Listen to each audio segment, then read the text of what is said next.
안녕하세요 여러분, 오태민입니다. 여러분은 비트코인이 화폐냐 아니냐, 투자해도 되냐 안 되냐, 이런 차원의 논의 말고 지금 전혀 다른 차원의 논의가 진행되고 있는 거 아시나요? 비트코인은 요사이 국제정치의 키워드가 되어버렸습니다. 러시아 중앙은행이 비트코인을 금지해야 한다라는 보고서를 냈었죠. 러시아는 2014년인가 15년 한때 비트코인을 홍보하는 것, 저처럼 비트코인 강의하는 것도 불법이라고 한 적이 있어요. 감옥에 보내겠다고. 중국에 이어서 러시아는 비트코인의 호의적인 국가가 절대로 아니죠. 그런데 러시아 중앙은행 보고서가 나온 지 일주일이 지나서 푸틴 러시아 대통령은 강요회의에서 러시아는 비트코인 채굴에 최적화되어 있다라는 취지의 발언을 했고, 바로 이후 러시아의 재무장관은 러시아는 앞으로 비트코인과 암호화폐를 규제의 틀 안에서 양성화하겠다는 계획을 발표했죠. 단 2주 만에 나온 이런 변화는 바로 러시아의 푸틴 대통령이 우크라이나 침공을 준비하고 있었기 때문입니다. 러시아의 우크라이나 침공이 임박하자 미국은 러시아가 레드라인을 넘을 경우 러시아의 금융기관이 스위프트 코드에 접근할 수 없게 하겠다라고 엄포를 놓았죠. 스위프트 코드가 바로 뭐냐 하면요, 금융기관들 사이의 통신 프로토콜이에요. 화폐는 장부라는 것을 여러분께 말씀드렸죠. 은행들 간에도 서로 주고받는 돈을 매번 청산하지 않고 스위프트 코드로 이용해서 장부를 바꿔요. 그러니까 스위프트 코드는 은행들이 가지고 있는 장부를 바꿀 수 있는 프로토콜이에요. 그러니까 러시아가 우크라이나를 침공했죠. 러시아 은행들은 다른 나라의 은행들과 통신을 통해서 장부를 바꿀 수 없게 되죠. 어떤 일이 벌어지나요? 러시아 국민들이 혹은 기업들이 외국에 송금하거나 송금을 받을 수 없게 되는 거예요. 미국의 포브스지는 지난 3월 1일 기사를 냈는데 기사 제목이 되게 자극적이에요.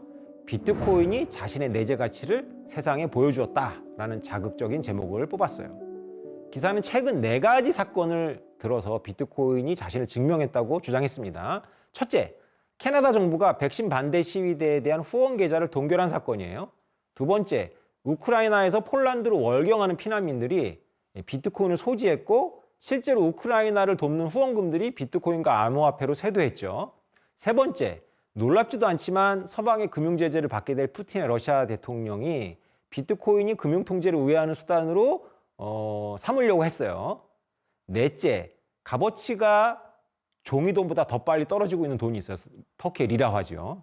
이 4가지 이유를 들었습니다. 터키의 리라화 폭락은 비트코인의 인플레이션 해지 기능이라고 해서 여러분이 많이 들었을 테니까 이건 익숙하죠. 나머지 3가지는 비트코인이 기존의 금융망을 타고 전달되지 않는 성격 때문에 가능한 겁니다.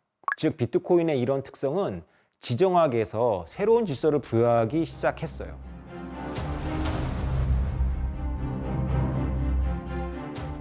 정부들이 언제 비트코인을 금지할 것인가에 관심을 가지고 있었던 일반인들이나 경제학 전공자들은 비트코인이 세계 질서를 바꿀 수 있다는 사실을 받아들이기 어려워하고 있습니다. 이런 사람들은 미국이 비트코인을 완전히 금지할 것이라고 주장하고 있어요. 실제로 이번 러시아의 우크라이나 침공 이후에 비트코인을 규제해야 된다라고 하는 목소리가 미국 정치가들 사이에서 늘어났어요. 그리고 바이든 대통령이 비트코인과 암호화폐에 대해서 포괄적인 규제를 담은 행정명령서에 사인을 할 거라고 뉴스들이 막 떠들었고 엄청나게 겁을 줬어요. 비트코인 빨리 처분하라고. 그래서 투자자들이 매우 괴로웠죠. 그렇다면 비트코인은 미국의 전략적 선택을 제한하는, 즉 미국에게 일방적으로 불리하게 작용할까요? 만약 그렇다면 미국의 관료들은 비트코인을 반대하는 쪽으로 모든 수단을 강구할 겁니다. 그러나 미국 정부는 비트코인에 대해서 신중하거나 호의적이에요. 제 느낌에는 약간 우호적인 편이라고 보고 있어요. 만약 지정학적 관점에서 미국 입장에서 비트코인의 가치를 따진다면 실보다 득이 많을 가능성이 더 크다는 뜻입니다. 놀랍죠? 미국은 무역 적자국이에요. 기축통화국이잖아요. 기축통화국이 어쩔 수 없는 부담이에요. 무역 적자는.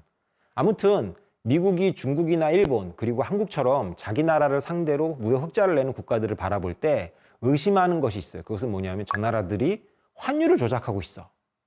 달러에 대해서 무역 흑자국이 자국 통화의 가치를 내리는 겁니다. 그럼 미국의 수입업자는 유리해지고 미국의 수출업자는 불리해지는 거예요. 그런데 그 나라 국민들이 비트코인을 많이 가지게 되면 환율 조절이 여의치가 않아요. 아무튼 자기 나라 국민들이 자국의 화폐가 아니라 비트코인을 많이 가지고 있잖아요. 그러면 외국에 자유롭게 보내고 외국에서 자유롭게 받을 수 있게 되기 때문에 자기 나라의 기업들의 수출 경쟁력을 위해서 자국의 통화 가치를 일부러 떨어뜨리려는 정책을 중앙은행이 펼치기가 상당히 어렵겠죠. 중국이 비트코인을 길을 쓰고 막으려고 하는 것도 이와 관련이 있습니다. 이 사실을 미국의 고위 관료들이 알고 있을까요? 모르고 있을까요? 2013년도로 돌아가 볼게요. 2013년도 말에 실크로드 사건이 터졌어요. 실크로드 사건은 지난번에 설명드렸지만 비트코인으로 마약이나 총기류를 지하에서 매매하는 그 사이트가 발각된 사건입니다. 그래서 미국의 국회에서는 비트코인 청문회가 열렸어요. 그러니까 미국 국민들은 비트코인에 대한 이미지가 안 좋았죠. 범죄에 사용하는 돈이다. 그때 증언대에 누가 불려 나왔냐면 미국 법무부 차관보가 불려 나왔어요. 엉뚱하게도 이 차관보가 무슨 말을 하냐면 비트코인이 국제무역을 건전하게 할 수 있다고 답을 합니다. 물론 당시에 이 발언은 뉴스에 나왔고 굉장히 충격을 주었죠. 사람들은 비트코인을 마약이나 총기를 불법으로 매매하는 실크로드의 결제처럼 사용하고 있으니 미국 정부가 칼을 뽑아들 것이라고 예측했다가 고위 관료가 비트코인에 대해서 우호적인 발언을 했다는 점에 놀랬죠. 비트코인이 각국의 이해에 따라 어떠한 영향을 미칠지는 국제 질서를 어떻게 바꿀지에 대해서 폭넓은 연구가 필요한 부분입니다만 이번에 바이든의 암호화폐 행정명령도 많은 언론 예측과는 다르게 그냥 별 내용이 없었어요. 금지한다는 내용이 없었습니다. 다시 우크라이나 사태로 돌아가 볼게요. 비트코인은 금융망을 통하지 않고 국경을 넘을 수 있어요.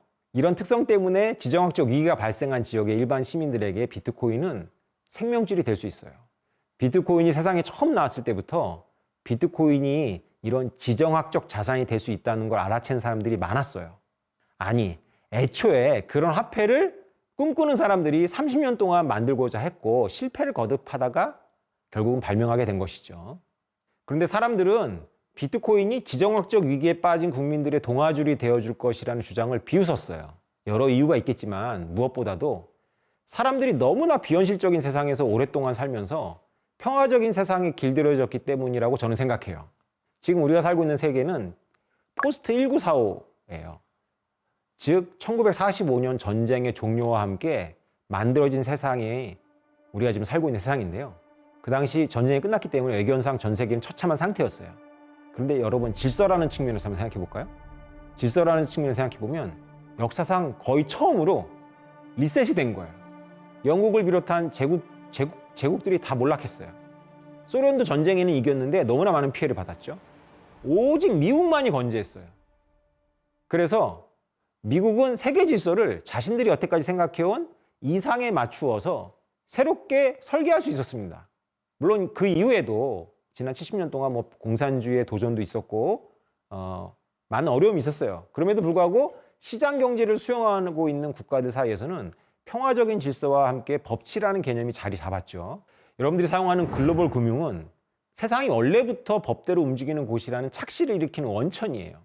무역을 할 때는 은행을 끼고 하거든요. 이런 원거리 무역에서 고려할 문제는 운송 비용이나 태풍 같은 자연재해가 전부예요. 통계적으로 계산 가능하거든요. 그래서 보험으로 해결할 수가 있어요.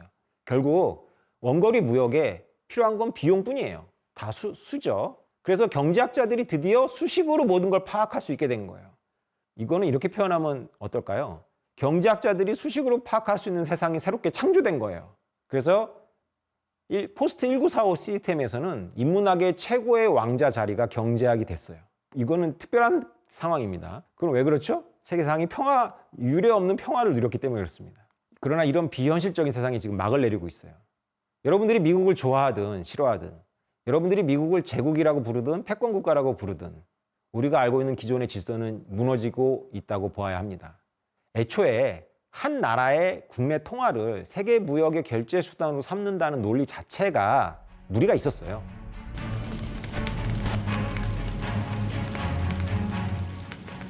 이를 처음 지적한 사람은 예일대학교의 경제학자 로버트 트리핀 교수지요. 트리핀의 딜레마라고 합니다. 트리핀은 기축통화국이 유동성을 공급해야 되잖아요. 그러면 기축통화국이 달러를 찍어내가지고 막 던지는 게 아니라 달러가 퍼져나가야 되려면 유동성을 공급하는 과정에서 무역 적자를 떠안아야 돼요. 미국이 무역 적자를 막 쌌잖아요. 그럼 국가 신뢰를 잃어버리죠. 그러면 국가 신뢰가 잃어버리니까 그 나라의 화폐에 대한 신뢰도가 올라가겠어요? 내려가겠어요? 내려가겠죠. 그래서 기축통화에 대한 믿음이 흔들리게 된다고 일찌감치 예견을 했어요. 그 말 그대로 됐죠. 그래서 미국은 유라시아 대륙의 크고 작은 분쟁에 계속 개입하느라고 엄청난 해군력을 유지하기 위해서 달러를 찍어낼 수밖에 없었어요. 우리가 지난 70년 동안 보았던 이런 비현실적으로 좋았던 시절은 사실은 보이지 않는 막대한 비용, 세금으로 유지된 질서이기도 한 겁니다. 여러분 유라시아 대륙을 생각해 보세요. 유럽부터 우리나라, 동아시아, 일본을 포함해서요. 이 유라시아 대륙에는 정말로 오래된 국가들과 오래된 민족들이 질비하잖아요. 이런 민족적인 갈등이 여러분들 너무나 역사적 뿌리가 깊죠. 이런 실타래를 우리가 풀 수 있을까요? 모여가지고 회의해가지고. 그런데요, 여러분 석유나 물자들이 바로 이런 수많은 갈등과 분쟁 지역을 지나서 왔다 갔다 합니다. 석유나 물자를 실은 배들이 그런 갈등 지역을 오고 가는데 통행세를 내거나 혹은 갈등에 휩싸여가지고 가라앉거나 아니면 어디에 압류되지 않았죠. 어떤 경제학 교과서에서도요, 현대 경제 시스템의 토대가 이런 석유나 물자의 긴 운송로를 지켜주는 미국의 해군력과 유라시아 분쟁에 대한 미국의 개입 의지 때문이었다라고 기술하고 있는 경제학 교과서는 없습니다. 그런데요, 공짜였을까요? 물론 공짜가 아니죠. 미국이 자국의 돈을 찍어내서요, 외국 빚을 갚을 수 있는 유일한 나라예요. 미국은 무역 적자를 지속적으로 쌓았어요. 근데 미국에 대해서 흑자를 내고 있는 국가들이 그 흑자로다가 미국의 채권을 사줘요. 이건 무슨 얘기냐면요, 미국은 계속 빚을 져도 돼요. 그리고 그 빚이 계속 갱신된다는 뜻이죠. 이건 말이 안 되잖아요. 이런 말이 좀 안 되는 행태가 글로벌 경제 시스템을 뒷받침하는 지정학적인 미국 해군의 보호에 대한 보이지 않는 세금이에요. 사실은 어느 나라의 정치가도 노골적으로 입 밖에 내고 싶어 하지 않지만 이것이 사실입니다. 러시아가 우크라이나를 침공한 걸 보면서 어떻게 21세기에 저런 일이 일어나지 하는 사람들이 꽤 있더라고요. 어떤 의미에서 세상은 지금 원래 모습대로 돌아가고 있는 셈입니다. 미국은요, 바이든 대통령이 당선되자마자 미얀마에서 군부 쿠데타가 일어났잖아요. 제압할 의지가 없었죠. 제압하지 않았어요. 노벨 평화상까지 안겨주면서 서구가 영웅으로 떠받들었잖아요. 아웅산 수치를. 그 아웅산 수치의 정부를 군부가 전복했는데도 지금 아무 일도 일어나고 있지 않아요.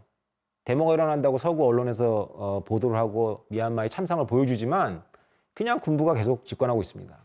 여러분, 아프가니스탄에서 미국이 떠날 때는 정말 누가 보더라도 세계 최대의 군사력을 가진 나라가 도망가는 모습을 연출하고 말았잖아요. 얼마 전에 카자흐스탄 국민들이 카자흐스탄 정부를 규탄하는 데모를 엄청나게 일으켰죠. 그걸 서방 언론이 아름다운 민주주의의 희망이라고 보도했어요. 그런데 러시아의 특공대가 와가지고 상황을 그냥 정리해버렸어요. 즉 미국은 예전처럼 유라시아 대륙에 지정하게 깊이 관여할 의지가 없다는 시그널을 보냈어요.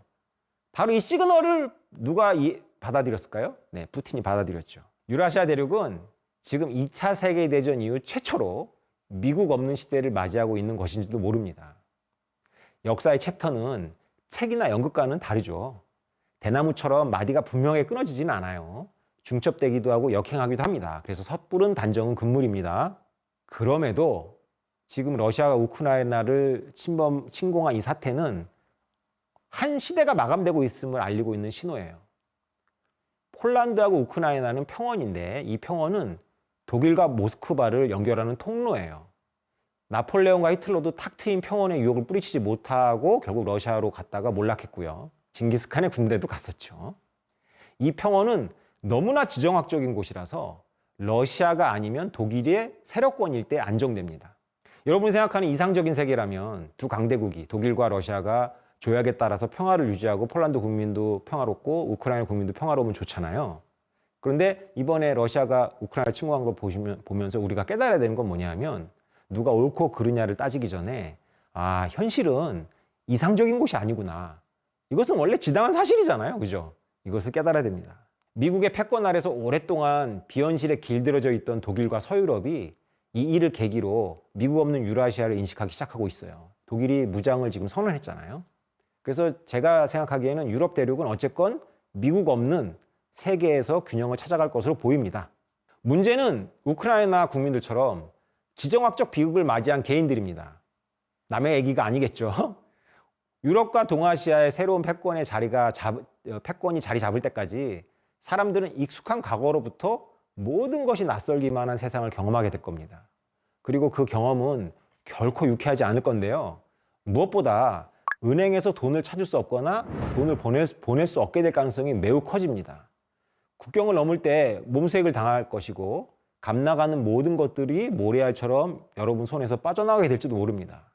포브스가 증명되었다고 말한 비트코인의 내재 가치는 이토록 불쾌한 세상을 가정하고 있죠. 무엇보다 세상 어딘가에서는 거의 언제나 우크라이나나 터키거나 캐나다 같은 일들이 벌어지고 있어요. 그 현실을 여러분들이 있는 그대로 인식하는 것이 중요합니다. 사실 우리가 이번에 우크라이나 사태에 대해서 민감하게 반응해서 그렇지 그전에도 많은 분쟁이 있었잖아요. 시리아 같은 데도 있었고. 그러니까 이것이 평범한 겁니다. 사실 이것이 현실이죠. 지난 12번의 강의로는 비트코인의 원리와 의미, 앞으로의 발전 방향을 여러분들께 모두 설명하지 못했습니다. 아직도 남은 문제들이 많아요. 그러나 비트코인이 단순히 없어질 투기라거나 미국이나 중국 정부가 마음만 먹으면 없앨 수 있다는 주장에 대해서는 부족하지만 어느 정도 답을 여러분한테 드린 것 같아요. 우리는 아직 비트코인이 몰고 올 세상이 어떤 곳인지, 이전보다 좋은 곳이 될지, 그렇지 않을지 모릅니다.